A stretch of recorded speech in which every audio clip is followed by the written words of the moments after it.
Hello and welcome once again to Ignite Your Impact. My name is Jen Rhodes, and I'm not going to lie, I literally just waved at our neighbor walking past our window.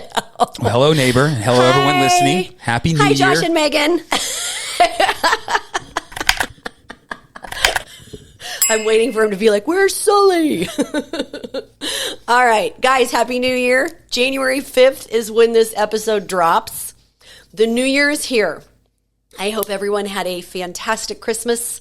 I hope you had a strong close to the year, wrapped up Q4, and had a great New Year's. I know we did. Yeah, we had a fantastic close to the year. It was the last 2 months of the year were, I don't even know what I would say. They were off the charts. We set some records. We've been in the brick and mortar business for over 20 years, and we set records in November, December, and things were just clicking. And that's what you can hear the enthusiasm in my voice. We're ready to take this into 2026, where we're currently at right now. Right now. Yeah. It's so hard to say. 2026. We wanted to do our first podcast of the year to help set you up for a record-setting 2026. I feel like I just got used to saying 25. Yeah. Right? To do that, you're probably going to need to make some changes.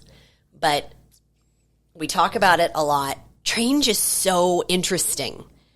Changing the right way can bring you anything you want. And changing the wrong way can possibly set you up for failure. Now, most people don't fail because they don't want change. They fail because wanting change and being ready for change are two very different things. And I want you to think about the difference in that language and the behaviors that surround it. And today we want to talk about the difference, because once you see it, you cannot unsee it. And this shows up everywhere, in fitness, in money, in business, in relationships. And we see it every single day, right? I got the idea for this podcast doing my weekly check-ins 2 days after Christmas. And the language surrounding, like, all right, guys, we got to do a podcast on this. I hear, like, it's inside the gyms, inside the Phoenix Method, even in real estate conversations. Yeah, I do. I hear that a lot. So let's jump into what the first one, we have wanting versus being ready. So wanting to change. Let's start there, because that's where most people live, is in that wanting to change. And I want everyone to picture a goal that you had that you maybe didn't hit, you for sure didn't hit. It could be anything. But typically it's a New Year's resolution or a New Year's goal to lose weight in a previous year. So let's go back to 2025. As I walk through this, if you didn't hit that goal, see how this is, Jen says, once you see it, you can't unsee it. And if you're picturing a goal you didn't hit, this will affect how you see it. So wanting to change is very emotional. It's very reactive. It's uncomfortable enough to complain, but not uncomfortable enough to disrupt your life. Tell me if you've said any of these things or you've thought any of these things, because wanting to change sounds like I'm sick of feeling this way. I should really get back on track. I just need motivation. All start when things calm down. That's what wanting change sounds like. And a few episodes ago, if you were listening, I talked about where my big weight loss journey started. And it was a story about how I had a 3-piece suit at a Christmas party and the vest wouldn't fit. And I talked about how embarrassed I was and how much pain I had that night. And I said that was the turning point for me. But if you were listening closely, Jen did say, but that was not, I don't know how she said it, that was not the straw that broke the camel's back. But that was the turning point. It was the turning point of wanting to change versus being ready for change. But it still took you 6 months. I was still in that wanting to change mentality. It was the start of the ready to change, but I was still sitting that wanting to change. And that is why change is so tricky. Wanting to change is driven by pain, guilt, comparison, and temporary discomfort. And that's what I was feeling that night. And here's one of the key things that most people miss. Wanting to change loves quick fixes because it wants relief, not responsibility. Babe, say that again. Guys, I don't think you realize how big that statement was. Change wants relief, not the responsibility. It wants the scale to move. It wants the stress to go away. It wants the bank balance to magically increase, but it doesn't want to change how it lives. So being ready for change, right? It's not just, I'm ready. My little SpongeBob reference. I want to talk about readiness because this feels totally different. Being ready is strategic. It's proactive. It's calm, not chaotic. It's not, well, back at it again this week. Took a couple months off, back at it. I'm going to hear it 1,000 times in the next 30 days, and I'm going to strangle somebody. Like, no.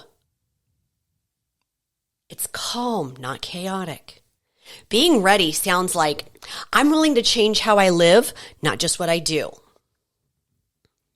Being ready sounds like this might be inconvenient. I'm doing it anyway. Being ready sounds like I'm done negotiating with myself. Wow, that's big. Being ready sounds like I don't need perfect conditions. Matt's example is no different than anyone else. And I have been in this industry over 20 years, and it is the same thing every single time. You can use Matt's name or any client to fill in the blank of the story. They were finally ready. Up here and here.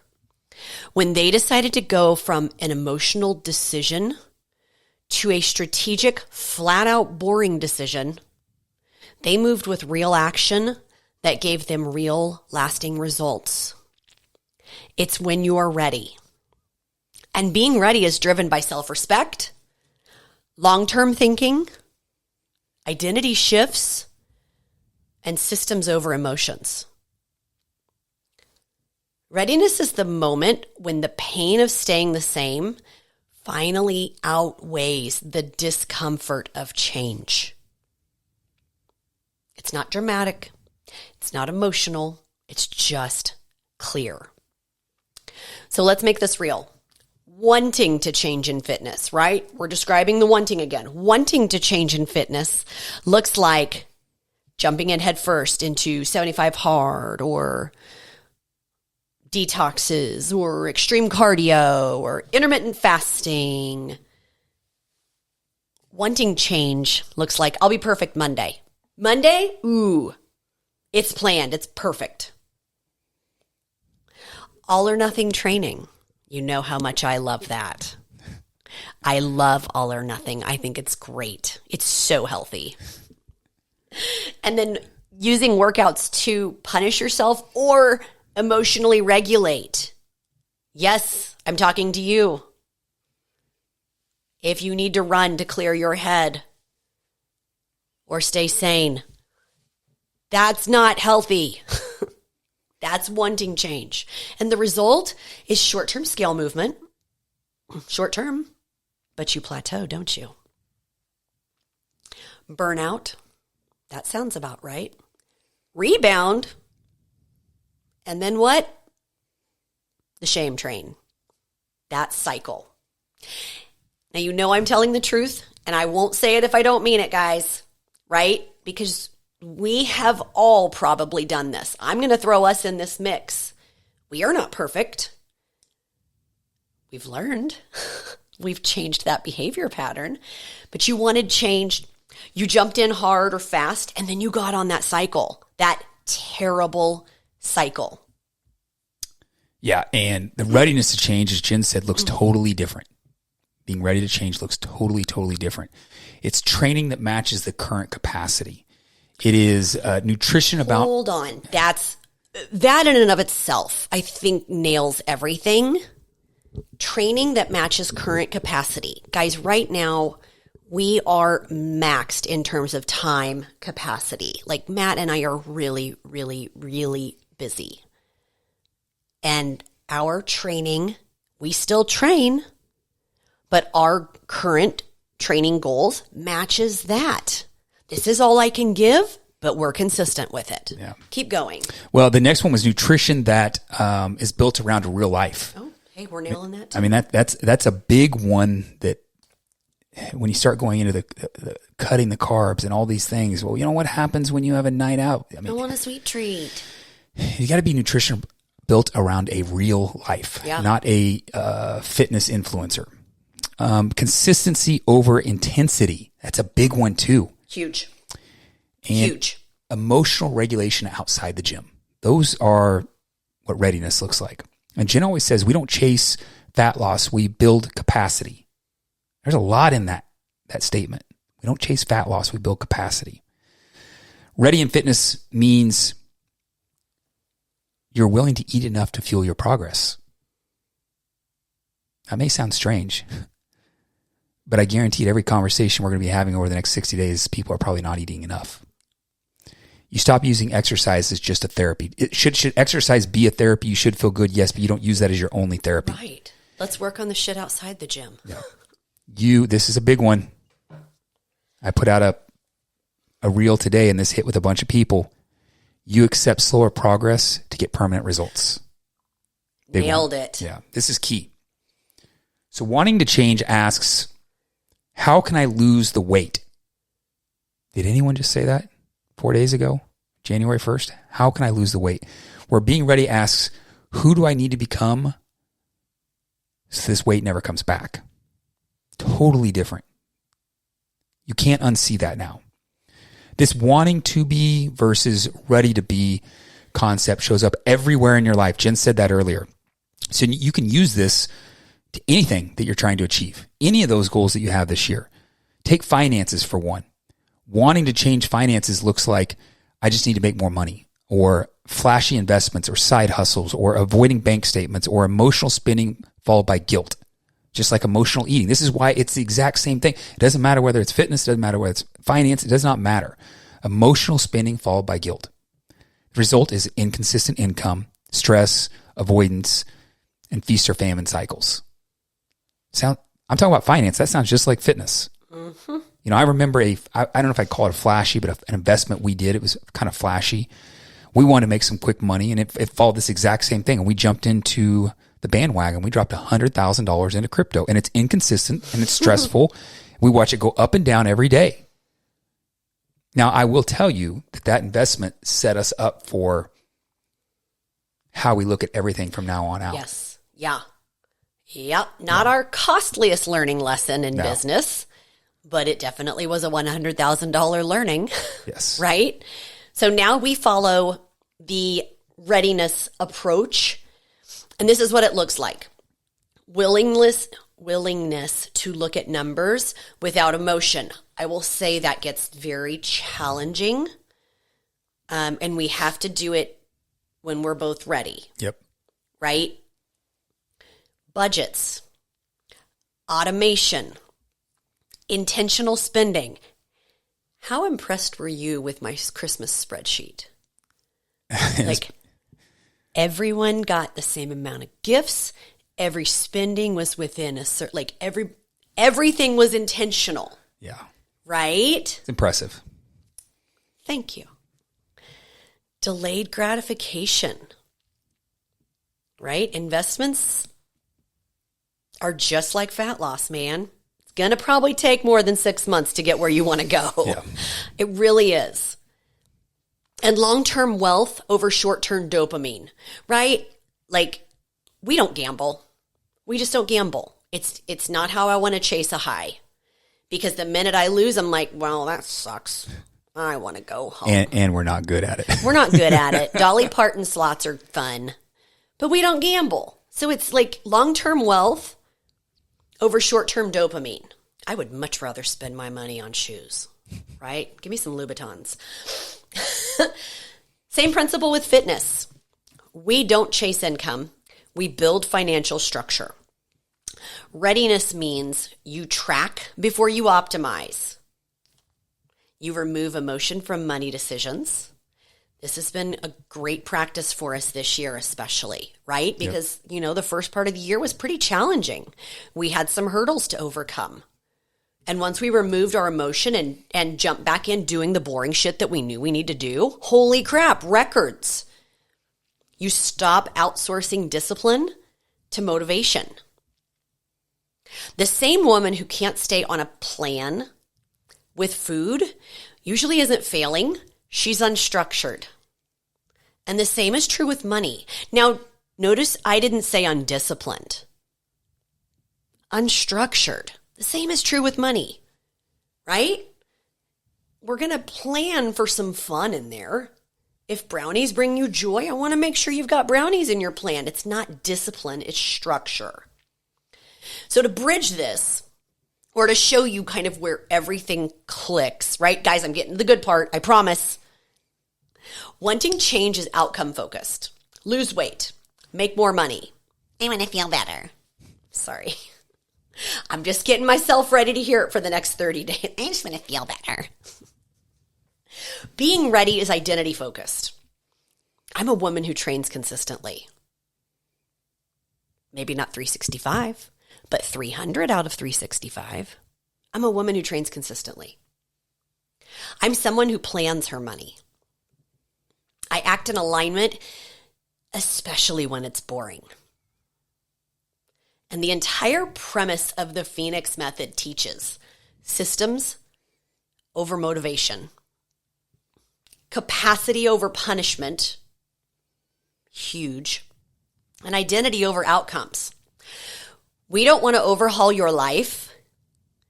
We rewire how you operate inside of it. Yeah, guys and gals, Jen just said the Phoenix method, and yes, that is our online coaching program, but we use this for every single aspect of our life. Fitness, finances, mindset, relationships. It is not about a flashy system with a flashy outcome. It's about a well thought out, boring steps that are repeated. Boring steps that are repeated until you become a different person. Yeah. And the main premise of Phoenix protein definitely helps relationships. Because we have a better relationship when I am fed. It's true. It's so true. So I'm glad you said, I'm glad you said this, that last statement, right? The thought out steps being repeated. Yep. Because I want to get practical. If you're at home, if you're at the gym, if you're driving, ask yourself, am I willing to be uncomfortable longer than I'm willing to be stuck?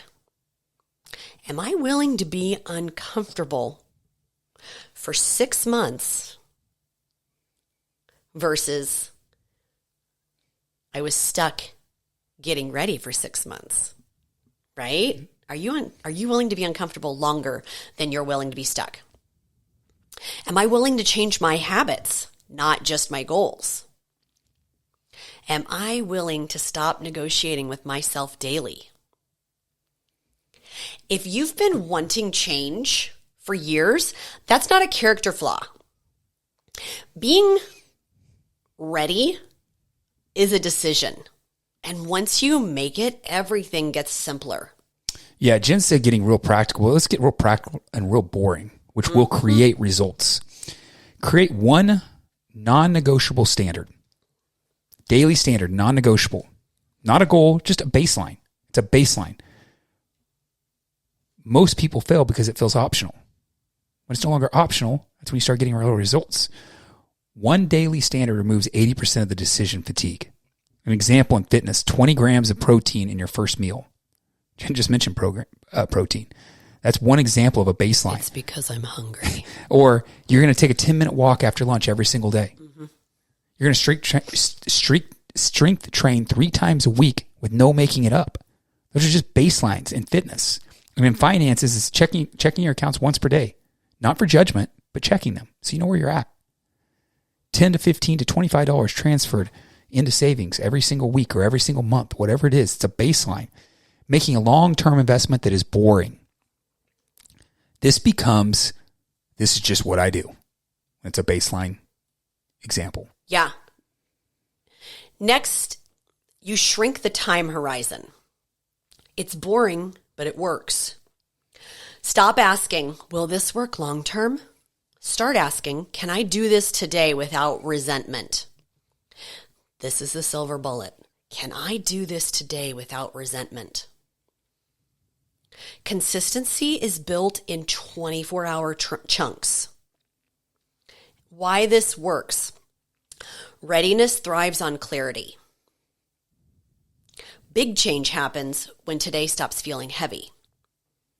And lastly, remove one emotional crutch. Just one. Progress accelerates when emotion is no longer driving decisions. Some examples in fitness. Stop using workouts as punishment. Right? Pressure is a privilege. Pressure is a privilege. I yelled that when I was training on Friday. I heard that in the gym. I did. I was like, pressure is a privilege. It was on the hack squat. It was quite difficult. Replace night snacking with a walk or journal.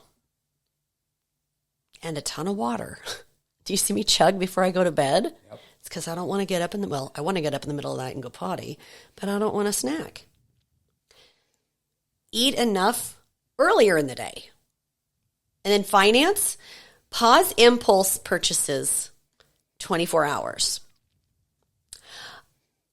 Unsubscribe from one spending trigger. I am talking to you, TikTok shop. I know you're listening. And separate stress relief from spending. Yeah. I want everyone to listen real carefully because everything we've just been talking about, these steps work because it reduces friction in your life. More importantly, it builds identity. It increases capacity. And it removes that emotional volatility that you have in your life. Readiness isn't being dramatic. It's quiet. It's boring. I hope we've made that very clear today. It's boring. And it is the reason some people change once and never have to start over again. I love that. Let's wrap. Let's wrap. All right, everyone. We will talk to you next week. I just had an idea for next week's podcast pop right into my head based on what you just said. So we will get to that next week. But just know, I'm ready. And with that, we'll talk to you next time.